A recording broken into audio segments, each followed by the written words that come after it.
Constitution லாவில் tortious liability of the state இதில் part 2 வந்து பார்க்க போகிறோம். டார்ஷியஸ் லையபிலிட்டி கடும் பொறுப்பு நிலை வந்து எப்போ வருது அப்படின்னா, the defendant must have done some act or omission, அதாவது அவங்க வந்து ஏதாவது வந்து ஒரு செயல் செய்திருக்கணும், இல்லைனா ஒரு சட்டத்துக்கு எதிராக அந்த செயல் மீறி செய்திருக்கணும். அதோட விளைவு வந்து இன்ஜூரியாக இருக்கலாம், இல்லைனா ஹார்மாக இருக்கலாம். அப்போ அவங்களுக்கு வந்து ஒரு லீகல் ரெமெடி வந்து தேவைப்படுது.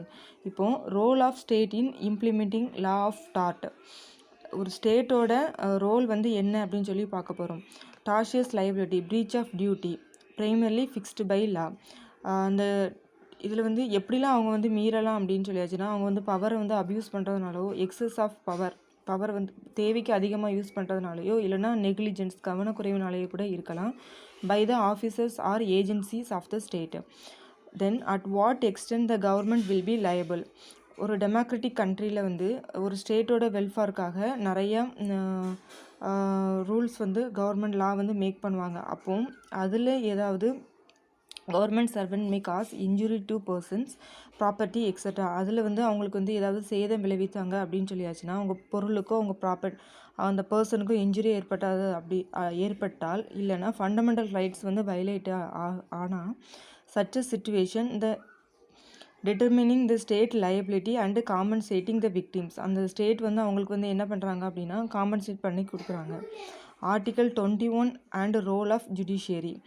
ஆர்டிகல் 21 வந்து இங்கே என்ன சொல்கிறாங்க அப்படின்னா, ஆர்டிகல் 21 வந்து ரைட் டு லிபர்ட்டி. லைஃப் அப்படின்னா எதெல்லாம் லைஃப்பில் வந்து இன்க்ளூட் ஆகும் அப்படின்னா, right to live with human dignity, right to livelihood, right to health, right to pollution free ஏர், இதெல்லாம் எல்லாமே எதில் வரும் அப்படின்னா ரைட் டு லிவ் கீழே வரும். இதில் வந்து ரோல் ஆஃப் ஜுடிஷியரி வந்து என்ன ரோல் வருது அப்படின்னு சொல்லியாச்சுன்னா, to protect citizen rights and interest preserved, supreme court under article 32 and high court under article 226. அதாவது ஒருத்தரோட ஃபண்டமெண்டல் ரைட்ஸ் வந்து வயலேட் ஆகும்போது அவங்க டைரெக்டாக வந்து சுப்ரீம் கோர்ட்டை அப்ரோச் பண்ணோன்னா ஆர்டிகல் 32, ஹை கோர்ட்டை அப்ரோச் பண்ணால் ஆர்டிகல் 226. அது ஒரு கேஸ் வந்து என்னென்னா ருடல்ஷா வெர்சஸ் ஸ்டேட் ஆஃப் பீகார். இதில் வந்து என்ன சொல்லியிருப்பாங்க அப்படின்னா, அவர் வந்து மர்டர் பண்ணிவிட்டு 14 வருஷம் வந்து ஜெயிலில் இருப்பார்.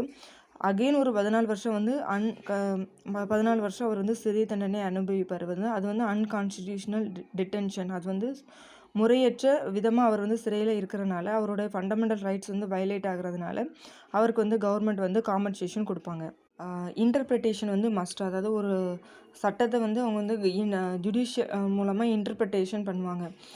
ரத்தன் சந்த் ஹிராச்சந்த் வெர்சஸ் அஸ்கர் நவாஸ் ஜங். இந்த கேஸில் வந்து என்னது அப்படின்னா, 2 பர்சன் வந்து அக்ரிமெண்ட்டில் வந்து என்டர் ஆவாங்க. அப்போ ஒரு பர்சன் வந்து என்ன பண்ணுவாங்க அப்படின்னு சொல்லியாச்சுன்னா, மினிஸ்டருக்கு வந்து அவங்க வந்து லஞ்சம் கொடுக்குற மாதிரி, அவங்களோட பவரை வந்து இன்ஃப்ளூயன்ஸ் பண்ணுற மாதிரி சொல்கிறதுனால அந்த அக்ரிமெண்ட் வந்து அன்லாஃபுல், அதனால் அது வந்து வாய்ட் ஆயிரும். அந்த மேக்ஸிம் வந்து என்ன மேக்ஸிம் அப்படின்னா, எக்ஸ்டர்பி காசா நான் ஆரிட்டர் ஆக்ஷோ, அதாவது ஒரு பப்ளிக் லைஃப்க்கு வந்து அஃபெக்ட் பண்ணுற மாதிரி உள்ள அந்த அக்ரிமெண்ட் வந்து வாய்ட் ஆயிரும். Then Delhi judicial service association versus state of Gujarat. இதில் வந்து அப்பெக்ஸ் கோர்ட் வந்து என்ன சொல்லியிருப்பாங்க அப்படின்னு சொல்லியாச்சுன்னா, ஓல்டு ப்ரெசிடென்சியை நம்ம வந்து ஃபாலோ பண்ணிகிட்ருக்கோம். டைம் டு டைம் நம்ம வந்து ஒவ்வொரு கேஸையும் நம்ம வந்து என்ன செய்ய வேண்டியது இருக்குது, அந்த சிச்சுவேஷனுக்கு ஏற்றாப்புல நம்ம ஜட்ஜ்மெண்ட் கொடுக்கணும் அப்படின்னு சொல்லியிருப்பாங்க. இன்னொரு கேஸ் வந்து என்னது அப்படின்னு சொல்லியாச்சுன்னா, union of India versus Deoki Nandan Agarwal. இதில் வந்து constitutional recognise judicial review as one of its basic features. இதில் வந்து ஜுடிஷியல் ரிவ்யூ வந்து ஒரு கேஸில் வந்து என்ன சொல்லியிருப்பாங்க அப்படின்னா, அவர் கான்ஸ்டியூஷனில், அதாவது ஜுடிஷியல் ரிவ்யூ வந்து one of the basic features of constitution அப்படின்னு வந்து சொல்லியிருப்பாங்க. Then the government of India is not a legal entity but Union of India is a legal entity. Union of இந்தியாவில் வந்து என்னெல்லாம் வரும் அப்படின்னா, எக்ஸிக்யூட்டிவ், லெஜிஸ்லேச்சர், அப்புறம் ஜுடிஷியரி. இது வந்து லீகல் என்டிட்டி அப்படின்னு சொல்லியிருப்பாங்க. தென் லீகல் என்டிட்டி அப்படின்னா corporate body which possess rights and obligations.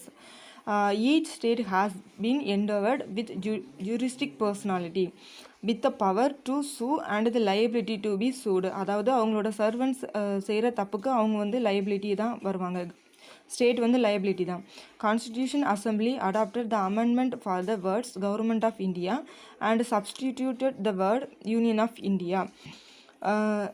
A word province or the Indian states to be inserted. The amended from Article 274 was adopted and finally it was emerged as Article 300. Article 300ல வந்து என்ன சொல்லியிருப்பாங்க அப்படின்னா confirmed suit and proceedings done by against the Union of India and government of state. Not refer anything about Union territory. Union territory வந்து ஒன்றுமே சொல்லியிருக்க மாட்டாங்க. ஆனால் president வந்து under article 239 of constitution of India படி அவங்க வந்து சீஃப் கமிஷனர் மூலமாக அட்மினிஸ்ட்ரேட் பண்ண முடியும் யூனியன் டெரிட்டரியா. சத்யதேவ் வெர்சஸ் பத்மாதேவ் இந்த கேஸில் வந்து என்ன சொல்லியிருப்பாங்க அப்படின்னா union territory is a separate entity and the government of union territory and central government are not identical அப்படின்னு சொல்லியிருப்பாங்க. ஆர்டிகல் 239 வந்து ஃபர்தராக என்ன சொல்லியிருப்பாங்கன்னா creation of local legislatures or council of minister இல்லைனா ரெண்டு பேருமே உருவாக்குவாங்க சர்டன் யூனியன் டெரிட்டரிஸ்க்கு. அதோட பவர்ஸ் அண்ட் ஃபங்க்ஷன்ஸ் வந்து மேபி அவங்களோட அந்த கவுன்சில் ஆஃப் மினிஸ்டர்ஸும் லோக்கல் லெஜிஸ்லேச்சர்ஸோட பவர்ஸ் அண்ட் ஃபங்க்ஷன்ஸ் வந்து அந்த மேபி ஸ்பெசிஃபைட் பை லா.